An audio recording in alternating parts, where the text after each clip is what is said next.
Hi, I'm James from Chaosium.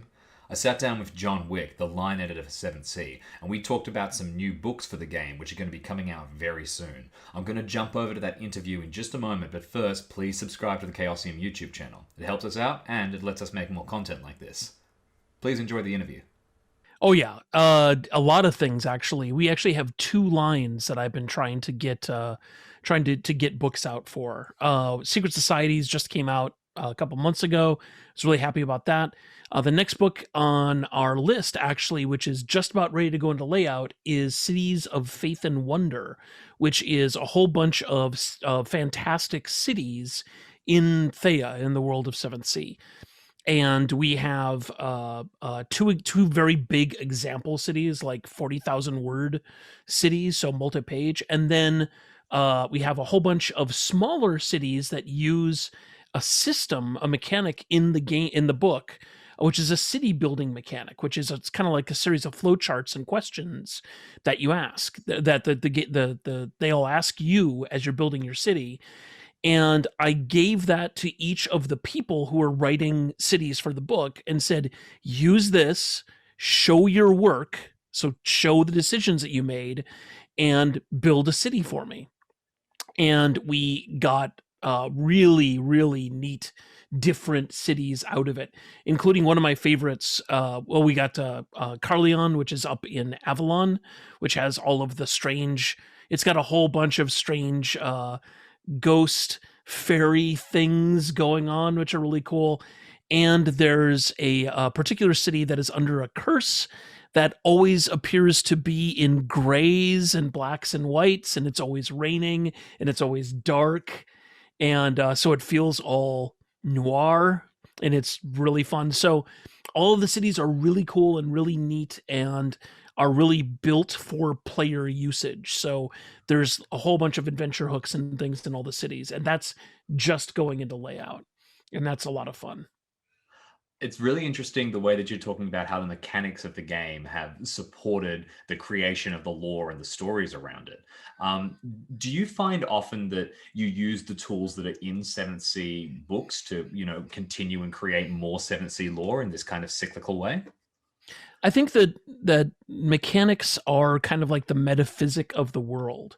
If when a game like Dungeons and Dragons says alignment is on your character sheet and real, then it should be real in the world. It should be something that is reflected in the world, which is one of the problems I have with alignment, is that it doesn't really do that.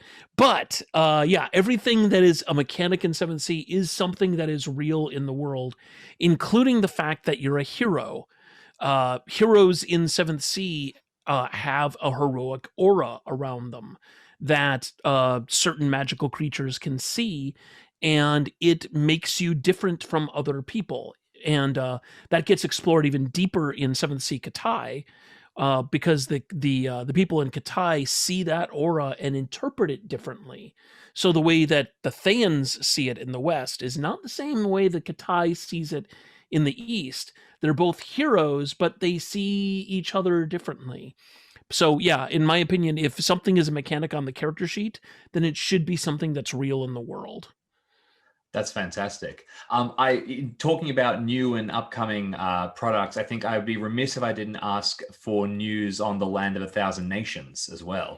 Yeah, which used to be known as the Colonies book. The Land of the Thousand Nations is something that myself uh, and two other writers, David and Derek Pounds and David Larkins, who is the Pendragon line editor, are working on. And we enlisted Derek because he is from the original nations of North America, and he brings a whole lot of expertise and knowledge to the project.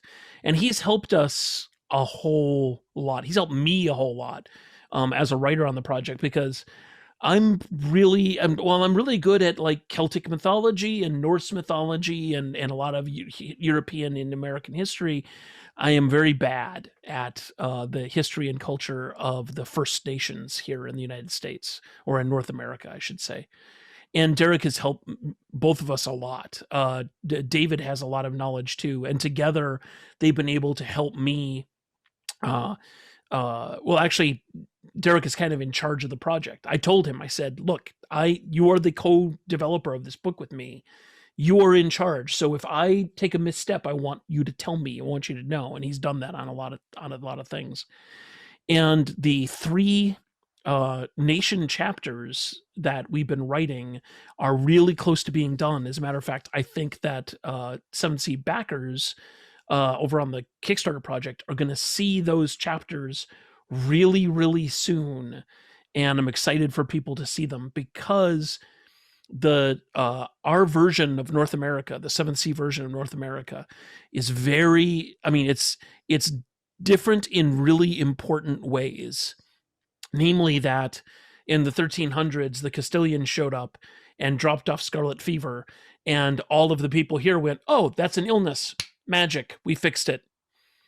And so that huge catastrophic event doesn't happen in Thea, in the North American version of Thea. And there's other things that change as well. And it's been really exciting to do, and it's been a learning experience for me too. And it's been exciting for that reason too.